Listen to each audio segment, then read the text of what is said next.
Welcome back to the Deep Dive. Today we're tackling a subject that, gets a lot of attention for things like recruitment and prestige, but maybe not enough for its true gravity. We're talking about the nonprofit board. That's so true. We hear all the time about, how to find the perfect board member or how to boost engagement. Right. But those conversations, they often just skim the surface. They miss the one fundamental truth that changes everything. Okay, so let's get right to it then. We're sort of challenging that idea that being on a board is just a networking thing or a nice line on your resume. Exactly. What's the core concept we absolutely need to grasp? The core concept is that the nonprofit board is the nonprofit. I mean, it is the alpha and omega, the beginning and the end of the organization's existence. The alpha and omega. Yeah, think about it this way. If the board votes to dissolve the organization, it's gone. It just ceases to exist. Not just its programs, but legally, missionally, it's over. Wow. So if I join a board, I'm not just, giving some friendly advice. I'm actually holding the organization's legal fate in my hands. You are.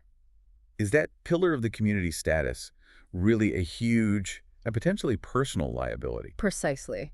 It's a massive honor, of course, but it is fundamentally serious work.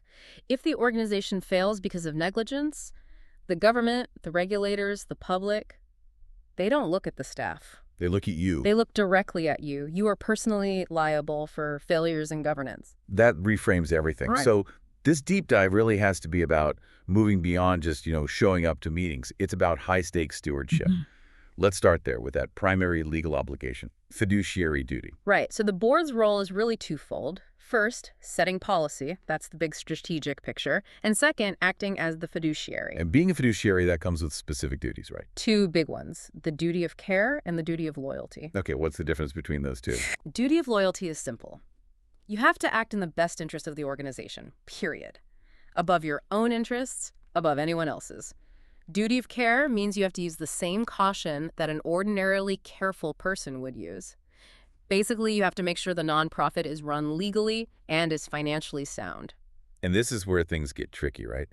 I've seen board members who confuse that policy role with doing hands-on work. All the time. So can I, as a board member, still roll up my sleeves and maybe help stuff envelopes? Where's the line? The line is drawn at authority. If you're stuffing envelopes, you are acting as a regular volunteer. You have to consciously take off your board member hat. And why is that so important? Because the moment a board member starts giving directions to a staffer or another volunteer, they've jumped the chain of command. And you instantly undermine the executive director's authority. That staff member now has two bosses, and it just leads to confusion, inefficiency. And resentment, I imagine. Total organizational chaos. It kills the structure. Okay, that structure feels fragile. So how does the board actually do its job of policy and oversight without getting into the weeds? That's the whole point of the committee engine. The real work, the deep work, happens in committees. Finance, programs, fundraising. But I would argue the most important one, the one that guards the whole organization's health, is the Governance and Board Evaluation Committee. Why governance? Why is that number one? Because they're the structural police. They monitor the policies. They evaluate them against acceptable standards. They bring in outside experts. They handle the bylaws. I see. They're the guardians of the structure itself. Let's talk about prep work. You mentioned how crucial it is to prepare for the full board meetings. I think we all know people who just wing it. Yeah. What's the real danger there? It's not just about looking unprepared, is it? No, it's a failure of that duty of care we just talked about.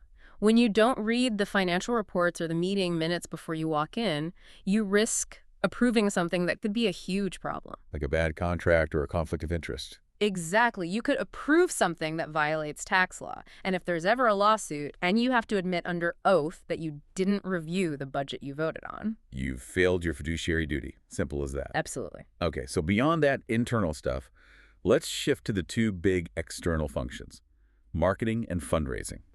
First up, the ambassador role. Right? You are the face of the nonprofit in the community. You have a real responsibility to, chat up the organization, show up at events. And what you say matters. A lot. It speaks volumes because key stakeholders, I'm talking major donors, government leaders, they closely associate your personal reputation with the nonprofits. If you act out, you're damaging the brand. Okay, and then there's fundraising. Our sources are really clear on this one. It's a top board responsibility. And that starts with personal giving. It has The to. line, "I give my time, not my money," just doesn't fly. It's the non-negotiable starting point. I mean, proper financing is a core responsibility. If the people governing the organization won't even invest their own dollars, why on earth should anyone else? Okay, let me challenge that for a second. If we want diverse boards, right, people with different backgrounds, different expertise, how can we mandate financial giving without excluding people who have passion but maybe not a ton of money? That is the constant tension, and it's a great question. The giving requirement should never be a massive gatekeeper. The key is not the dollar amount. It's the participation. It is 100% participation.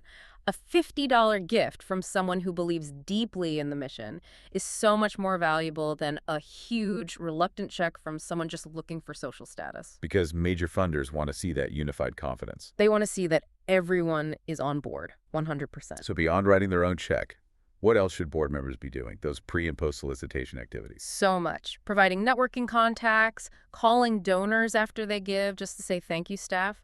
Almost never have enough time for that. That's a huge one. It's huge. Yeah. Host a small get-together at your home, give a tour of the facility. If you truly hate asking for money, fine. There is still plenty of critical support work you have to do. So it's this tightrope walk. You have to be involved enough to know what's going on to fulfill that duty of care, but you can't get so deep into the daily minutia that you dishearten the staff. Exactly. Avoid the weeds, but keep your eye on the canopy.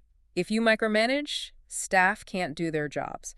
If you're too hands-off, you're negligent. It's a balance. This leads right into skills. The IRS requires no specific qualifications to be on a board, which is sort of amazing. It's the best of democracy, right? Right. Anyone can serve. So the answer to what skills are required is, well, a lot and none.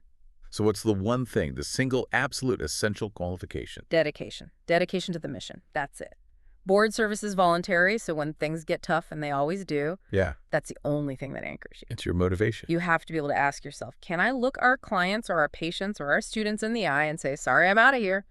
You're doing it for them. There's also a tension around knowledge.